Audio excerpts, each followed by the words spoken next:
Halo semuanya, kenalin nama aku Raisya Limatunisa Fajri.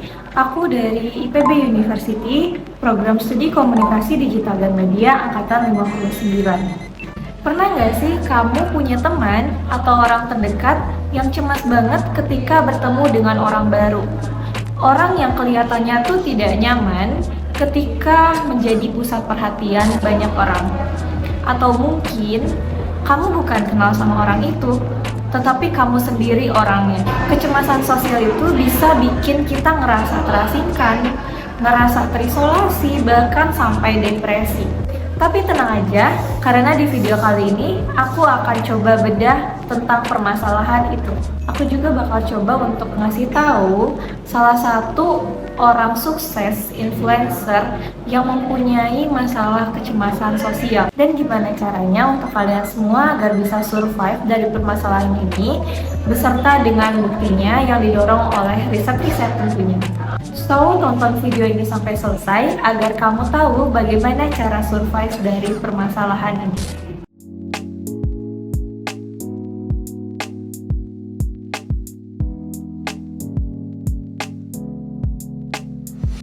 Coba bayangin kondisi di mana kamu itu orangnya pemalu, cemas banget ketika menjadi pusat perhatian orang-orang. Tapi karena tuntutan seperti aku itu masuk ke jurusan komunikasi, yang mau gak mau aku harus menghadapi ketakutan itu setiap harinya.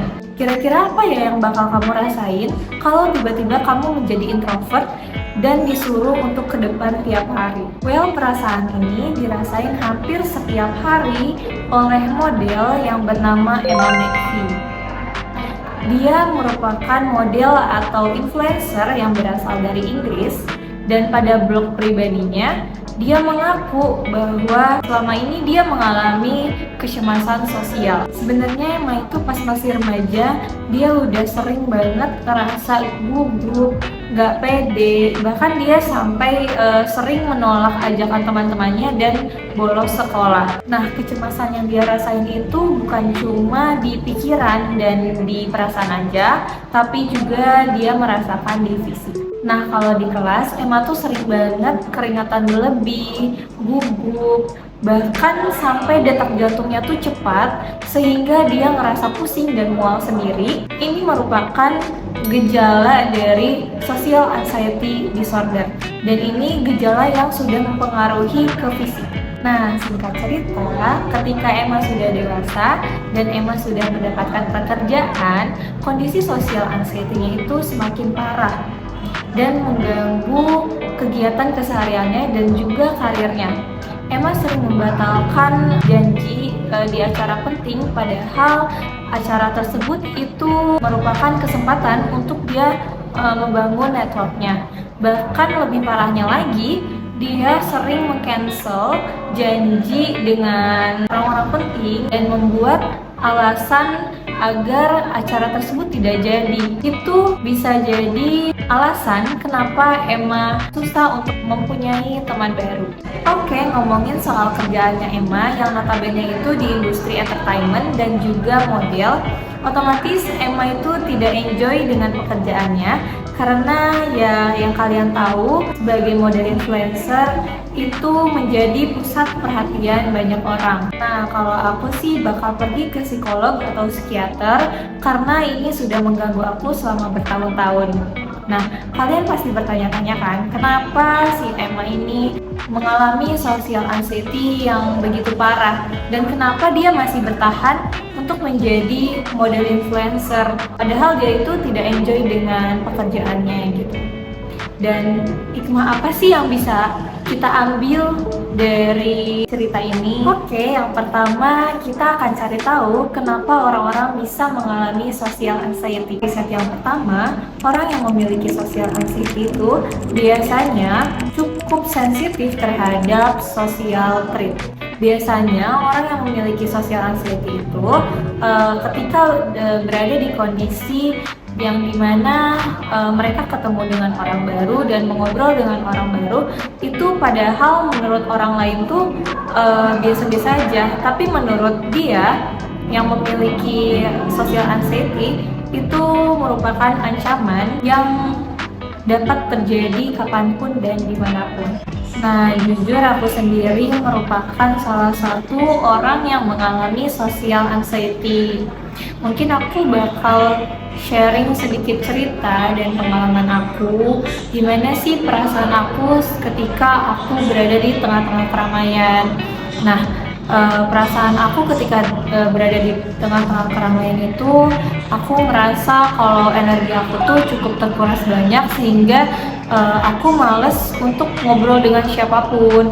Selain itu, aku juga ngerasa cemas ketika diem di tempat umum. Selain itu, ketika aku bertemu dengan seseorang yang aku kenal di tempat umum, itu tiba-tiba di kepala aku tuh muncul banyak pertanyaan yang bikin aku overthinking, kayak aduh, nyapa nggak ya? Kalau aku nyapa bakal disapa balik gak ya, gitu kan. Dan berakhir untuk menghindari orang tersebut gitu, kayak lebih baik gak usah deh gitu kan, takutnya dia nggak nyapa balik lah, apalah gitu. Terus selain itu aku sering merasa tertekan dan merasa terintimidasi saat ngobrol dengan orang baru. Nah, mungkin kalian bertanya-tanya, apa sih faktor yang membuat seseorang itu mengalami social anxiety? Yang pertama, bisa jadi dari masa kecil kamu, entah itu karena dijauhin, gak punya teman, dibully, dan itu membuat kalian itu menjadi trauma sampai sekarang. Itu bisa menjadi salah satu faktor dari orang yang mengalami social anxiety. Nah, aku sendiri pernah mengalami suatu kejadian pada saat aku masih kecil, itu yang membuat aku takut untuk berinteraksi dengan orang baru. Ya, karena aku tuh takut aku nggak diterima dan takut aku dijudge, diejek segala macam. Dan aku tuh mikir kalau aku tuh harus benar-benar sempurna, menjadi orang yang sempurna biar bisa diterima oleh banyak orang. Nah, gimana sih cara biar kita bisa sukses walaupun kita mempunyai kecemasan sosial? Dan gimana sih cara kita untuk mengatasi masalah ini? Nah, salah satu cara yang terbaik yang bisa kamu lakuin untuk mengatasi rasa takut dan rasa cemas kamu itu belajar. Belajar ini merupakan teknik pertama yang dilakukan oleh Emma.